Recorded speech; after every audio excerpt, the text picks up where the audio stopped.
Provincia de Buenos Aires. Vamos a hablar con el profesor investigador de historia, Juan Flores. ¿Qué tal, profesor? ¿Cómo le va? Buenas noches. ¿Qué tal? ¿Cómo estás? Gracias por la invitación. La verdad que es un placer, es un gusto poder saludarte y obviamente escucharte, más que nada, en un día tan especial, ¿no? Para los argentinos como es este 2 de abril, ¿no? Que es un día que toca, digamos, los sentimientos patrióticos del argentino a lo largo y ancho de este país. Pero bueno, desde Razón y Revolución, que es donde pertenece Juan Flores también, hay una visión totalmente, no sé si decir distinta, pero una versión que llama la atención de esta cuestión de Malvinas, la historia y cómo se interpreta Malvinas a la luz de las investigaciones históricas. Así que, Juan, te escuchamos para que nos expliques cuál es la visión de lo que vos has escrito y de cómo has interpretado esta parte de la historia. Sí, efectivamente es la posición de la organización Razón y Revolución. Ahí lo que te podría sintetizar a muy grandes rasgos es, sí, primero, que Malvinas no constituye en esencia una causa nacional. Sí. Y que por otra parte, por supuesto, dado que no constituye una causa nacional, menos justificada estaba la guerra. Y por otra parte, ¿qué sería una causa nacional? Digo, para el oyente que por ahí te esté escuchando y dice... Claro, sí. Claro, ¿qué es una causa nacional? Porque sí, va más allá de lo que se siente, ¿no? Es decir, muchas veces uno hace hincapié en el sentimiento, ¿no? Digamos, el sentimiento es una cuestión en la cual intervienen un montón de factores, particularmente ideológicos. Ahora si querés, me explayo un poco en ese sentido. Pero lo que es importante entender es que una causa nacional es, en esencia, una situación que compromete la vida misma de una nación. O sea, lo que está en juego cuando uno habla de una causa nacional es la vida misma de una nación. Sí. ¿Y cómo lo medimos eso? Es decir, cuando una situación pone en juego esa vida de la nación. Es decir, cuando hay una situación puntual que comprometa a la nación en sí misma. Bueno, uno podría decir, cuando hay una invasión que compromete y pone en riesgo la vida misma de las personas que viven en esa nación, ¿sí? Es decir, lo que está en riesgo es la integridad física en ese sentido, ¿no? Es decir, si hay una invasión de esas características, bueno, uno podría decir, acá hay una causa, un problema nacional. Luego también cuando, por ejemplo, uno podría decir, en el caso del Estado-Nación argentino, cuando va surgiendo el Estado-Nación, cuando se va formando, muchas veces hay herencias de sociedades anteriores, ¿sí? O, digamos, relictos de sociedades anteriores, que de muchas formas, digamos, obstaculizan el desenvolvimiento normal del capitalismo, ¿no? Es decir, claro, la burguesía en el siglo XIX, ¿qué hace? Va construyendo un Estado-Nación, ese Estado-Nación es un espacio de acumulación y bueno, va como eliminando esos relictos de tipo precapitalistas hasta desarrollar el capitalismo a nivel nacional, ¿no? Uh-huh. Es decir, el capitalismo es capitalismo, se desenvuelve en el marco de naciones, ¿no? De Estado-Nación. Ese es otro caso, ahí hay un problema nacional, ¿no? Luego también puede ocurrir cuando hay una situación que compromete la dominación de esa burguesía en un espacio local, ¿no? Pues pensemos, por ejemplo, no sé, el caso argelino, sí, ¿no? Las colonias asiáticas, africanas, que eran, digamos, obviamente colonias europeas. Y así, bueno, uno podría, digamos, seguir agregando casos, ¿no? Es decir, ahí hay efectivamente causas nacionales. Por ejemplo, la pregunta que uno entonces... Sí. Por ejemplo, ERP y Montoneros, en la época antes de la dictadura, podía haber sido una causa nacional también, porque ponía en riesgo la burguesía, puede ser. Lo que pasa es que en ese caso, lo que está planteando, particularmente el ERP, es el problema de la revolución obrera. Sí. Más bien la causa nacional tiene que ver con el dominio de la burguesía, en esencia, en relación a otro problema a otra burguesía, ¿sí? O bien sí, a clases sociales previas al desarrollo capitalista. En el caso que vos me mencionás, es más bien lo que está planteado de la revolución obrera, si se quiere, ¿no? Es decir, uno puede discutir mil cosas sobre el PRT, pero no importa, digo, lo que voy es, lo que está planteado en esencia histórica, digamos, en su forma histórica, es la revolución obrera, socialista, como la quieras llamar. O sea que Malvinas no es una causa nacional, no fue una causa nacional para Claro, a ver, y explico por qué. Porque, primero, para que lo fuera, uno lo que tendría que decir es, debería haber en el caso Malvinas un elemento que haya impedido el normal desenvolvimiento del capitalismo argentino. O sea, si uno puede demostrar, mira, el factor Malvinas, la cuestión Malvinas, impide la hegemonía burguesa en el espacio de la nación, bueno, entonces uno diría, bueno, sería una causa nacional. Ahora, uno va a los hechos, ¿no? Es decir, vamos a ver los hechos concretamente para poder definir si eso efectivamente es así. Primero, la nación se desarrolló sobre la base de, digamos, la expansión del territorio, ¿no? Es decir, toda burguesía que va desarrollándose va delimitando su territorio. Esa expansión territorial muchas veces ni siquiera, digamos, reconoce lo que era antes de la revolución, ¿no? Muchas veces se dice, bueno, Malvinas le pertenecía a los españoles, y como le pertenecía a los españoles, después de la revolución le pertenece a Argentina. Eso no es así, digamos. ¿Por qué? Porque hay un punto en donde, si eso es así, la pregunta que uno tiene que hacer inicialmente es, bueno, ¿por qué le pertenece a Argentina si el virreinato del Río de la Plata eran muchos países? O sea, el virreinato del Río de la Plata hoy son muchos países. Entonces, ¿por qué algo le pertenecería específicamente a la Argentina? Hoy, a ver si entiendo, Juan. Hoy, por ejemplo, Uruguay podía reclamar también. Y bueno, claro, con el criterio de la herencia, sí. ¿Se entiende? Es un argumento inconducente, no tiene mucho sentido. El problema de la herencia es, primero que Argentina obviamente no es España, pero más allá de eso, el problema central es que no hay ninguna razón para decir todo lo que era español hoy es argentino. Claro. ¿Se entiende? Es decir, hay un aspecto en donde incluso uno tendría que decir, del mapa argentino, toda la Patagonia, la región del Chaco, parte de la provincia de Salta, de Jujuy también, hay un montón de territorio que no era la parte controlada por el virreinato. Entonces, en ese aspecto, uno tendría que decir, bueno, digamos, si es por una cuestión de herencia, debería o devolver territorio e incluso reclamar anexión de territorios que hoy son otros países. Entonces, digo, el elemento herencia no permite agotar, o no es un argumento inconducente, digo, no va a ningún lado porque nos presenta este tipo de problemas. Lo mismo ocurre cuando se dice, bueno, en realidad en Malvinas debería haber habido o habría habido una comunidad nacional antes de la ocupación británica, ¿no? Siempre se suele decir también eso. La ocupación británica, dicho sea de paso, desde 1833. Sí. En esa oportunidad se dice, bueno, acá ya había una autoridad argentina, una comunidad nacional establecida, y que por lo tanto, una vez que procede la invasión, se la expulsa, y al expulsarla, bueno, hay una ocupación ilegítima. A ver, hay una cuestión ahí que es importante separar. Primero, que la Argentina no existía todavía. En 1833 no existía la Argentina como nación. Eran provincias que se disputaban ciertos proyectos. Sí. No, digo que le expliques eso a la gente porque, claro, todos damos por hecho, y me incluyo, que la Argentina ya existía. Por eso decimos... No, claro.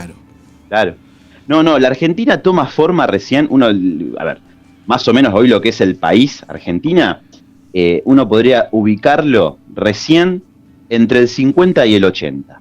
Ahí recién uno podría decir, bueno, más o menos lo que hoy es Argentina se parece un poco más a lo que... o sea, se parece más al mapa actual, ¿no? Sí. Incluso más en el 80, porque obviamente hasta el 80 uno no podría decir que la Patagonia era parte de la Argentina o de lo que estaba en formación, porque todavía la llamada o mal llamada campaña al desierto no era un hecho. Entonces hasta el 80 no era territorio argentino.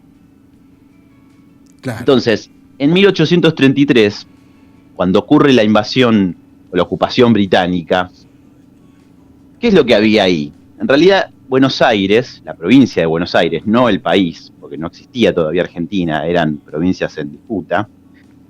Buenos Aires envió una comitiva compuesta esencialmente por extranjeros, entre ellos alemanes, británicos, franceses, ¿sí? Y apenas algún grupito de criollos, que eran más que nada peones, ¿sí? Eso es lo que envía Buenos Aires a las islas. Cuando ocurre la ocupación, ese grupo, digamos, la mayor parte de ese grupo, lo que termina haciendo es definiendo la pertenencia por un Estado más real, Porque ¿qué pasa? Lo que había enviado Buenos Aires era una promesa de ocupación. Buenos Aires no podía controlar Malvinas. ¿Por qué? Porque era del territorio lejano, no tenía recursos. A Buenos Aires lo que le importaba en ese momento era controlar la frontera de Buenos Aires. Me explico, es decir, controlar lo que estaba ahí nomás de la ciudad de Buenos Aires. Entonces, en ese momento puntual, Buenos Aires no tenía ninguna posibilidad de control de Malvinas, pero ninguna. Entonces, lo que hacía era tercerizarlo, digamos, tercerizar esa promesa de ocupación en un grupo de extranjeros. Pero fíjate ahí que diferente, ¿no? Porque lo que le importa a la burguesía de Buenos Aires en ese momento, que como te digo, es la frontera con Buenos Aires, sí. Eso es un problema que toma en sus manos de forma directa. En cambio, Malvinas lo terceriza en un grupo de gente, un grupo de extranjeros. Entonces, es importante diferenciar eso porque eso da la pauta de que no estamos ante una comunidad nacional. ¿Me explico? Es decir, sí. No había una comunidad nacional preestablecida en 1833. De hecho, ni siquiera uno podría decir que había un Estado más o menos formado, porque en realidad las autoridades eran caóticas, no tenían autoridad. Es decir, había un caos político que no podía nadie ordenar la vida social en esa isla, no podía nadie recaudar, no podía nadie organizar militarmente una defensa territorial por el nombre de Buenos Aires. Entonces, claro, una vez que llega la ocupación, la mayor parte de toda esa población en realidad se define por la ocupación británica. Eso hay que mirarlo con mucho detalle. Ese es el origen, si se quiere, de las primeras generaciones de la población isleña, ¿sí? Hoy llegó hasta lo que uno lo llama Kelper, ¿no? Pero la primera población estable es eso. Entonces, es lo que manda a Buenos Aires y, a ver, así en criollo uno diría, se dieron vuelta. Se dieron vuelta, pero porque tampoco, digamos, ahí no había se quiere, un lazo nacional o un lazo que lo vinculara necesariamente con una nación ni siquiera en formación. Claro. Como te digo, era una comitiva de extranjeros. Claro. ¿Qué sería esto? Buenos Aires dice, yo tengo Malvinas acá, mi apuesta a futuro es en algún momento poder hacer algo, pero en algún momento, de hecho al hecho hay un paso largo. Entonces, ¿qué hace Buenos Aires? Bueno, manda aunque sea una comitiva de extranjeros, pero la comitiva de extranjeros es una comitiva, digamos, que no es una comunidad nacional, no es una comunidad que represente una nación, ¿sí? Más allá de, como te digo, no había nación todavía. Entonces, esto es importante entenderlo para comprender qué es lo que había antes de esa ocupación británica. Claro. Entonces, hay esos argumentos que son más de orden histórico, es el derecho histórico, digamos, esto fue así porque, el derecho histórico, argentino siempre suele decir, las Malvinas son mías porque históricamente fueron mías. Sí. Pero en realidad, si uno va a la historia, en realidad se encuentra con estos elementos. En términos históricos es un reclamo bastante débil. De hecho, no tiene mayor argumento. Es decir, hay un montón de inconvenientes en ese sentido. Y lo mismo pasa con el derecho geográfico. Muchas veces se habla también, en última instancia, de, bueno, si no es eso, por lo menos es porque está conectado por ciertas placas continentales las islas con el territorio argentino. Sí. Y ahí uno tendría que entrar, en la discusión de a ver qué le creemos al derecho internacional que es, ¿no? En realidad el derecho internacional viene a consolidar situaciones que ya se producen de hecho, ¿sí? Porque si fuera por el tema de las placas continentales, por ejemplo, sí, uno lo que tendría que decir es, bueno, Cuba está dentro de la placa continental de Estados Unidos, porque es un país diferente. Es otra isla que está dentro de la misma placa continental, porque es un país diferente. Claro.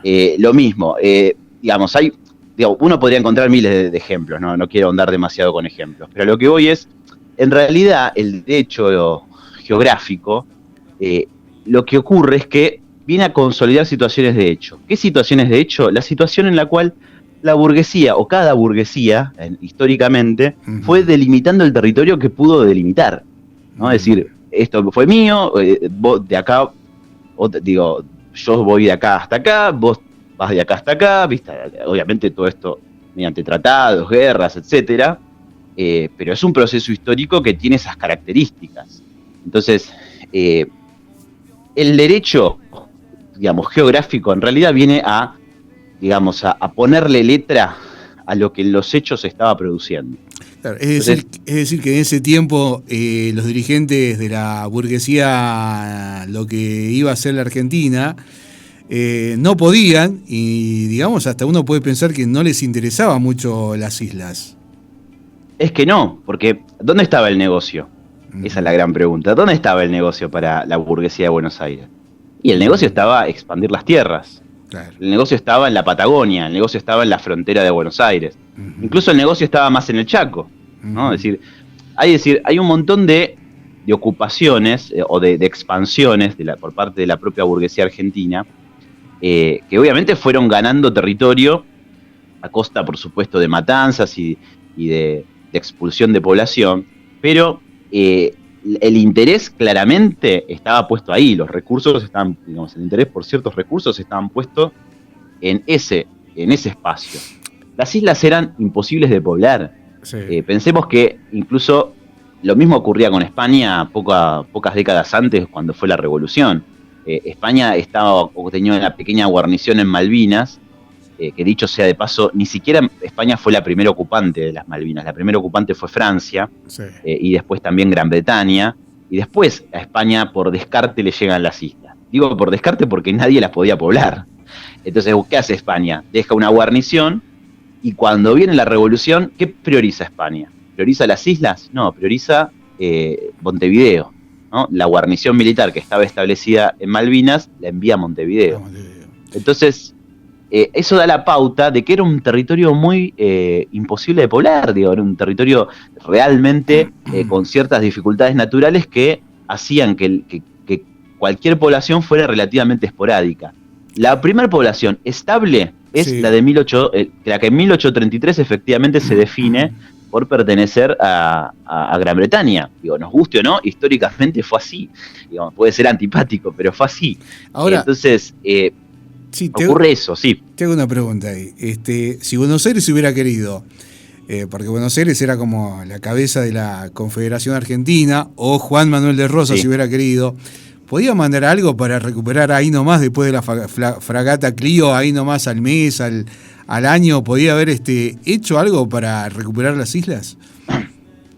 A ver, podría haber hecho, uno, bueno, tendría que medirlo en términos de posibilidad, porque ¿cuál era la cuestión ahí? Que justamente, si uno quiere, entre el 33 y entre el 33 y el 35, ¿qué estaba en juego? ¿Qué estaba preparando el gobierno de Buenos Aires? Estaba preparando que efectivamente realizó, esa campaña al desierto llamado al desierto, que protagoniza Rosas. Sí. Como te digo, es una cuestión de evaluación de orden de prioridades. ¿Cuál era el negocio ahí? ¿Dónde estaba el negocio? Y bueno, la evaluación de prioridades daba, sí, necesariamente lo que circundaba a la Confederación, porque es lo que es la riqueza inmediata de la cual se puede apropiar y de la cual vive esa Confederación. Claro, entonces, el elemento más racional diría, y sí, hay que priorizar eso. Después, si después vamos y conquistamos unas islas del Atlántico Sur, no sé, muy probablemente igual no tuviera, Buenos Aires no tenía necesariamente recursos para una cosa así. Y además hay que ver eso, ¿cuál es el interés real de hacerlo? De hecho, Rosas puntualmente, para saldar la deuda de la Baring, ofrece justamente las Malvinas, como una suerte de negociación estratégica y diplomática, justamente porque realmente no tenía mayor interés en términos económicos por las islas. Era preferible, como te digo, consolidar el terreno que circundaba la Confederación. Si uno lo ve desde ese punto de vista y ese dato clave de Juan Manuel de Rosas, uno ahí comprende que para la dirigencia de ese tiempo Malvinas era algo prácticamente como lejano y hasta de poca importancia. La vendemos y pagamos la deuda. Claro, total. Son un par de islas que... Efectivamente, sí. Y lo que es más importante, quiero decir, el capitalismo argentino tomó forma. Y tomó forma sin las islas. ¿Sí? Y eso es la conclusión a la que yo quería llegar. Justamente, los revolucionarios, Rosas, a lo largo de todo el siglo XIX, todo lo que es la burguesía que dirige el proceso de construcción de la nación, no tiene mayor... O sea, presenta reclamos, pero son reclamos diplomáticos que no pasan, a mayores, ¿sí? Es decir, hay un punto en donde uno tiene que saber medir después qué importancia se le daba a tal reclamo. ¿Hay algún reclamo diplomático? Uno se va a encontrar con un reclamo diplomático, pero de todas maneras no da la pauta, como decís vos, el dato de que Rosas intenta vender una isla a cambio de saldar una deuda, da la pauta de en realidad qué nivel, qué magnitud de importancia se le daba a ese territorio. Entonces, lo importante acá es entender, el capitalismo que se construye es ¿sí? Se llegó hasta acá, se conquistó toda la Patagonia, es decir, se llega a una expansión territorial y la fuerza de la burguesía dio hasta ahí. Que fue bastante, digo, en un sentido estricto es bastante, porque si uno se pone a comparar cuánto era el virreinato y cuánto es hoy Argentina, es un territorio que lo supera ampliamente Argentina. Pero a lo que voy es, el capitalismo, digamos, en esas condiciones se tomó forma plena, es decir, hay un mercado nacional, hay una proletarización de la fuerza de trabajo, hay propiedad privada. Decía, en ese espacio no está comprometido por lo que ocurra en las islas del Atlántico Sur. Entonces, ahí hay que saber medirlo en ese sentido. Ahora Inglaterra toma las islas porque ve un estado débil, un país en formación. ¿Por qué Inglaterra se interesa por Malvinas? Porque parecería que 45 años antes o 50 años antes había perdido interés. Ahora, ¿por qué vuelve? A ver, ahí se había empezado a desarrollar una ocupación, ¿sí? Pero también lo que le permite, y esto es histórico en realidad, a Inglaterra, es tener un pasaje, ¿sí? una posición que permite cierto pasaje para el transporte fluvial, ¿no? Es decir, eso es algo histórico.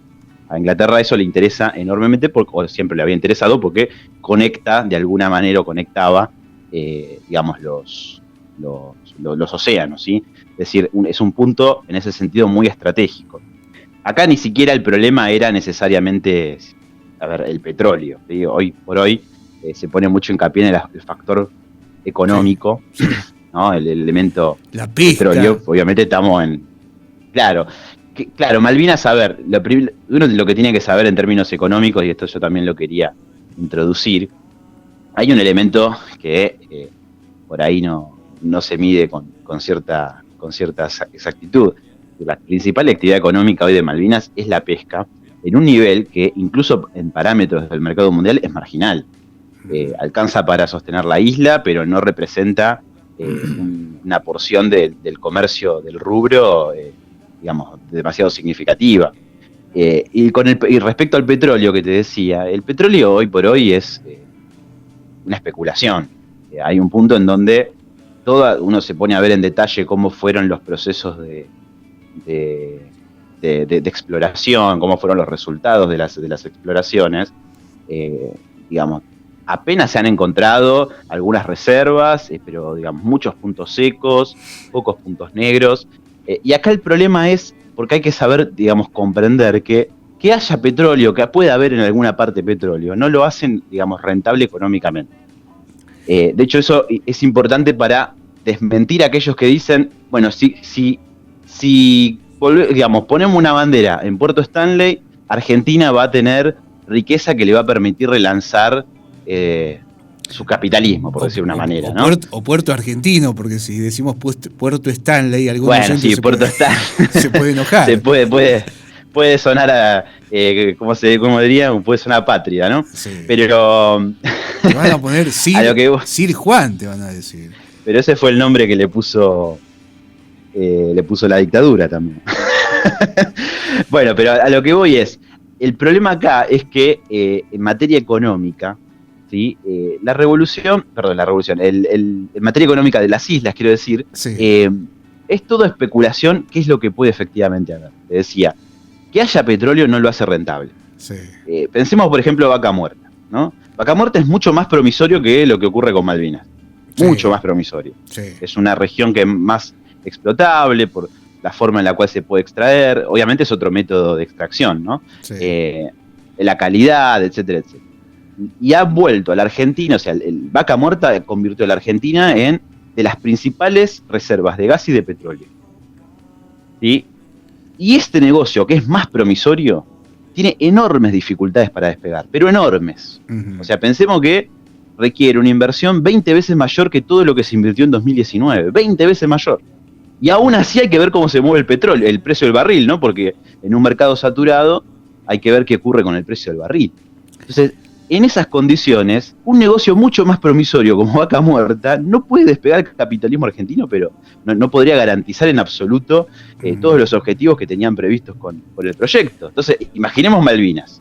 Imaginemos Malvinas con una plataforma submarina, con una forma de extracción mucho más dificultosa, con la necesidad de un refinamiento que siempre eleva mucho el costo de producción. Pensemos también que, insisto, la exploración no da demasiado, hasta el momento no ha dado grandes resultados. Entonces, si uno se pone a considerar todos esos elementos, difícilmente Malvinas pudiera garantizarle a la Argentina una expansión económica, ni mucho menos. Pero además hay otro elemento más, y esto es lo que yo quería también señalar. Aunque fuera así, aunque tuviera el negocio, pongámoslo en términos hipotéticos, ¿quién se va a beneficiar de eso? Esa es la gran pregunta. Gran pregunta esa, ¿eh?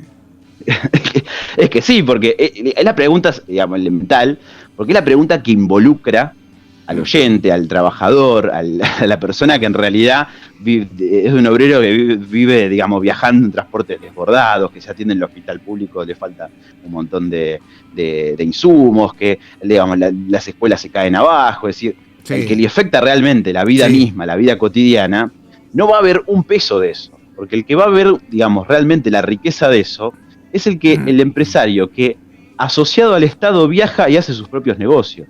Lo mismo con Vaca Muerta. Es decir, de Vaca Muerta, es decir, ¿quién ve el negocio en Vaca Muerta? Al momento lo ven las compañías mineras que, bueno, que se encargan de eso, pero justamente para poder, digamos, elevar, digamos, la rentabilidad del proyecto, tuvieron que avanzar, por ejemplo, sobre el convenio colectivo petrolero. Es decir, los petroleros hoy son más pobres porque, digamos, tenían que hacer más rentable Vaca Muerta.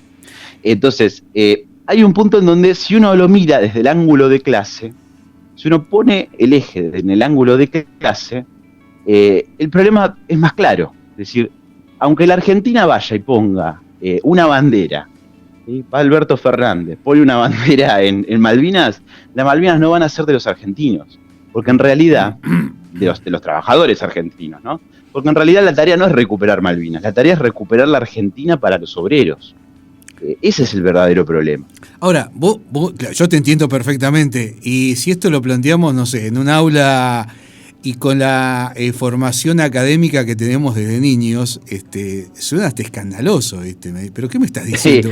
¿Qué me estás diciendo, profesor? ¿De dónde sale esta idea de que las Malvinas, toda esta idea de patria de Malvinas? A ver, el asunto Malvinas es, en esencia, una operación ideológica, ¿sí?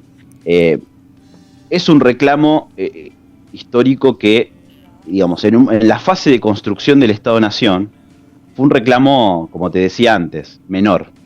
Fue un reclamo, sí, pero fue un reclamo menor. ¿Cuándo avanzan los reclamos de Malvinas? Cuando va decreciendo digamos, el peso de capitales ingleses en la economía argentina. Y eso es básicamente en la segunda parte del siglo XX. Y termina siendo en los hechos un elemento de formación particularmente ideológica por parte del Estado argentino, ¿no? Es decir, a todos nos enseñan desde chico que el país es el territorio argentino y las Malvinas. Y Malvinas. Claro. Y las Malvinas completan la Argentina. Exactamente. ¿No? Es como el elemento. Eso es lo que nos enseñan todos los días. Eso es efectivamente una producción ideológica que es fenomenal en sus resultados, que da mucho resultado, y que particularmente en términos históricos ha permitido a ciertos gobiernos tener un as bajo la manga para, digamos, proyectar, digamos, o tener a mano ciertos proyectos, fundamentalmente en tiempos de crisis, ¿no? Es decir, la dictadura militar es, digamos, el proyecto, digamos, la guerra de Malvinas en sí es eso. Es decir, una dictadura que estaba en crisis, ¿no? Periodo de inflación, quiebras, huelgas, movilizaciones, que había una pequeña reactivación del movimiento obrero. En el año 81 pasaron 5 presidentes, todo un síntoma de la crisis política. Entonces, en esa circunstancia es donde justamente se proyecta implementar la ocupación de Malvinas como una medida que desvía esa crisis, que permite más o menos sostener la Junta por lo menos un tiempo más, ¿no? Y que tiene como la idea de, bueno, más o menos mantener en el poder una situación, digamos, a una Junta ante una situación que era una crisis política fenomenal. Entonces, sí, esa es un poco digamos, la conclusión. En realidad, Malvinas termina siendo una operación ideológica. Por eso hay un punto en donde uno tiene que poder dividir el elemento objetivo. Sí. ¿Sí? Bueno, cuando hay una causa nacional, cuando, como te decía, cuando compromete el desarrollo capitalista, cuando condiciona la vida de la sociedad, etcétera, del elemento subjetivo. ¿Qué siente el argentino? O sea, claro, ¿qué siente? En realidad el sentimiento está educado por la educación nacional. Claro. El sentimiento está formado por la educación nacional. Todo el mundo, desde chico, va a un acto, les enseña un acto de Malvinas, le enseñan cómo es el mapa. Todo eso forma conciencia. Es una conciencia nacionalista. Ante esa operación ideológica es importante remarcar eso. Es decir, bueno, en realidad hay que separar lo objetivo de lo subjetivo. Cuando vos los planteás esto en la escuela, porque me imagino, profesor, que esto lo planteás a tus alumnos, ¿lo has logrado hacer? Es muy difícil. Muy difícil. ¿Cómo te reciben los colegas? Más allá de... Sí. Claro, más allá de la voluntad de uno, el problema es que hay una censura enorme del proceso de reflexión de Malvinas. Porque es una censura prácticamente reactiva. No es una censura reactiva, digo, por parte incluso de colegas, ¿no? Porque sí, uno podría decir, no es solamente la patronal, el discurso nacionalista pega, en sentido, digamos, coloquial, pega en el colega también, en el compañero de trabajo.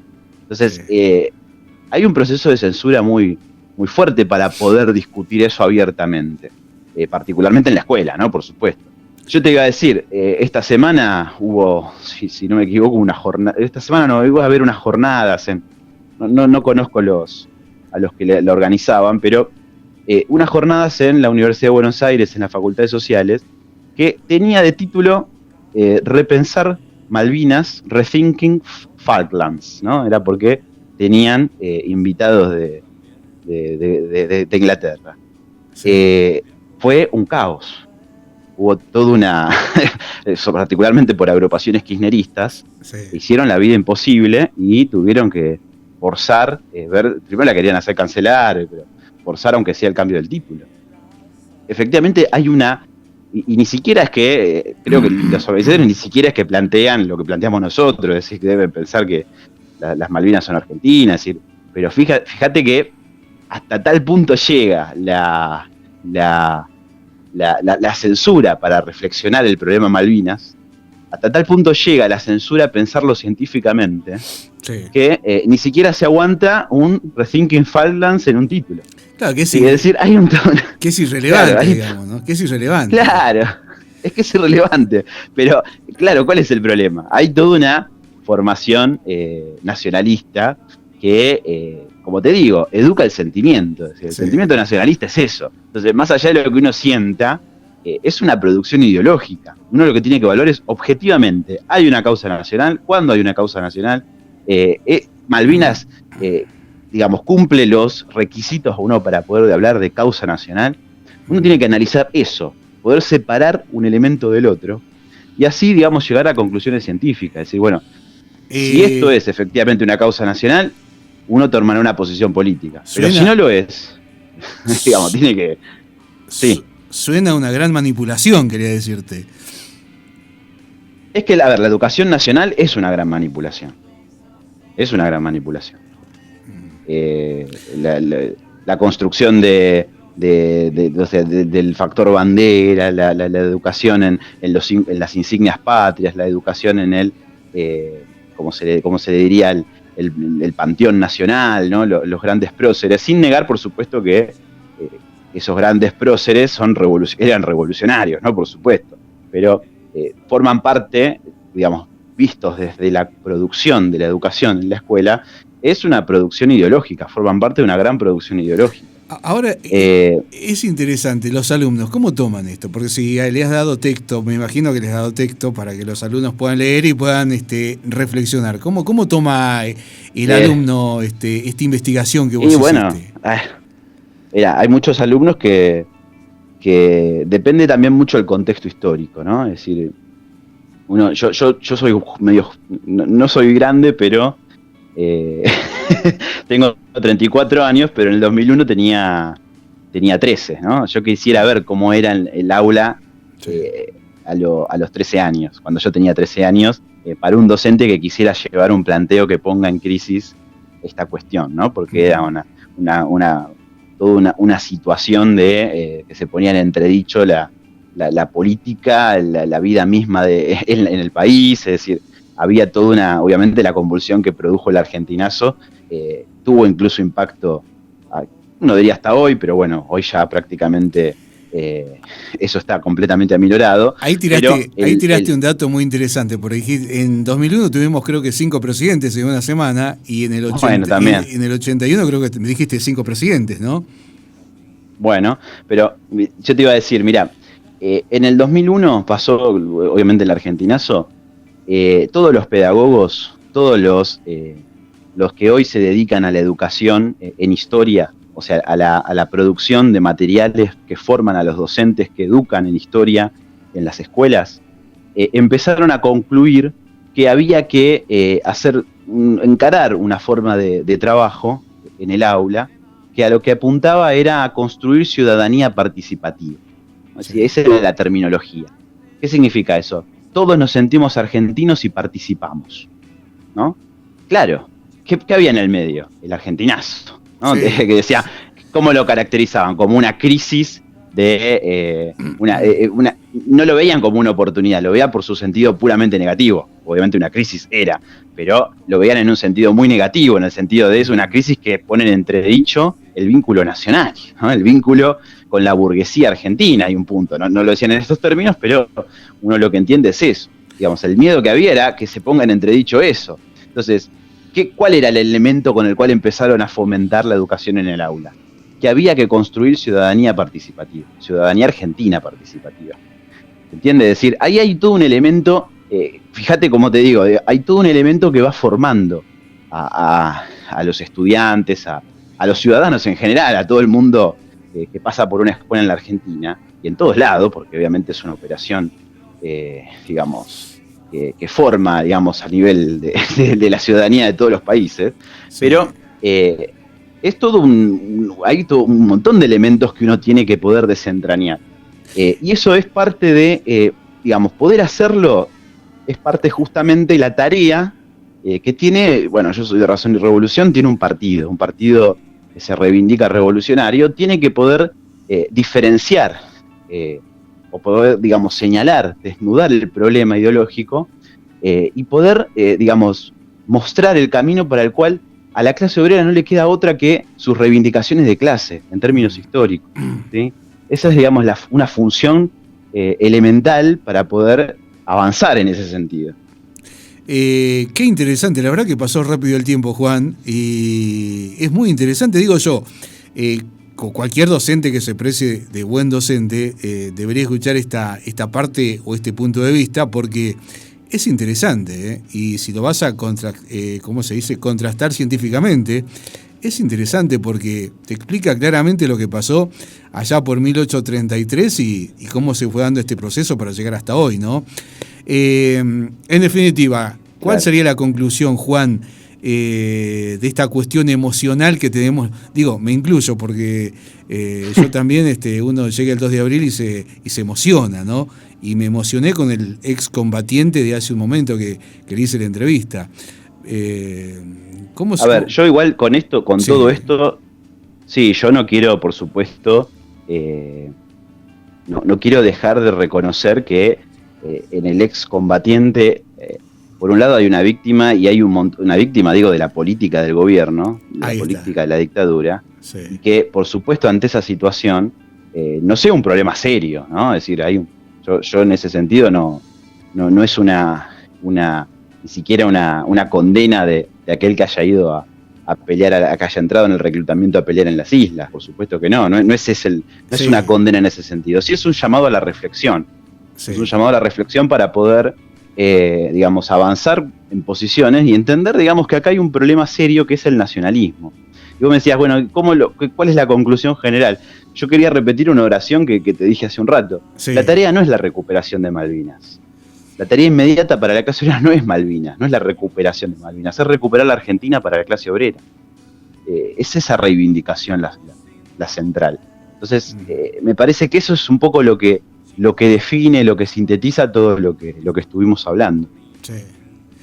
Juan, la verdad que ha sido muy claro, y qué interesante, pero el que quiera leer el texto que vos tenés, que vos hiciste, la investigación que hiciste, ¿cómo lo puede encontrar? Por ahí un oyente dice, puede encontrar. Quiero profundizar. Sí. Mira, justo me viene el chivo, se llama el libro Malvinas y la cuestión nacional, se puede encontrar, lo subimos hace poco, liberamos, digamos, la edición para que se pueda acceder en internet libremente. Sí. Así que cualquiera que la busque en la página de razonyrevolucion.org o en la página de Ediciones RYR, en realidad, porque es de la editorial, Ediciones RYR, ahí va a encontrar liberado el link para poder leer el texto directamente online. De todas maneras, ustedes están en Jujuy, hay también un grupo de compañeros que tienen la versión física del libro, así que bueno, se pueden contactar a través de Razón y Revolución Jujuy, y ahí seguro alguien les va a responder. Juan, la verdad que maravillosa entrevista, y hay que ser, como no sé la frase, uno puede decir mente abierta, hay que escuchar las campanas, porque si no nos quedamos con una sola versión, y esto parece como la vacuna, te quedás con una, pero tenés que escuchar la otra, porque si escuchás las dos, y según escuchás las dos, y está bueno, porque eso te da amplitud de ideas, y eso te da la posibilidad de poder discernir de la mejor manera, y lo más interesante de todo, que no te manipulen la cabeza, ¿no? Yo te agradezco enormemente el espacio y que justamente abras la puerta para tener esta conversación que permite justamente esa reflexión. Para nosotros eso es muy importante, así que enormemente agradecido nuevamente. Un abrazo, profesor, que siga muy bien, y un abrazo. Y mi respeto, la verdad, porque hay que estar en el aula para plantear este tipo de conocimiento que está muy bueno, pero que por ahí hay mucha gente que no le cae bien. Seguro. Pero bueno, alguno convenceremos, y así vamos vamos cosechando un poco del fruto de tanta discusión. A ver, me queda la última, la directora. ¿Qué dice la directora cuando te llama a dirección, te dice profesor? Por ahora no tuve un gran problema en ese aspecto. No, por ahora en ese aspecto no tuve gran problema. No tuve directivos tampoco tan problemáticos en ese aspecto, pero bueno. Los papás de los chicos, dejar de descartar que hacer un planteo así podría. Sí, los papás de los chicos, por ejemplo, viste que por ahí también dice, pero ¿cómo le voy a enseñar eso a mi hijo? Que tampoco tuviste. Y bueno, yo por ahora yo me vengo zafando. Está bien. No, pero está bueno el conocimiento. Yo creo que el conocimiento te hace crecer. Ahora el que no lo quiere reconocer, y la verdad que te quedás en el tiempo. Te mando un abrazo, Juan. Así es. Un abrazo grande, y saludos a toda Razón y Revolución. Hasta la próxima. Bueno, hasta la próxima. Con nosotros, el profesor de Historia, Juan Flores, y una visión de Malvinas totalmente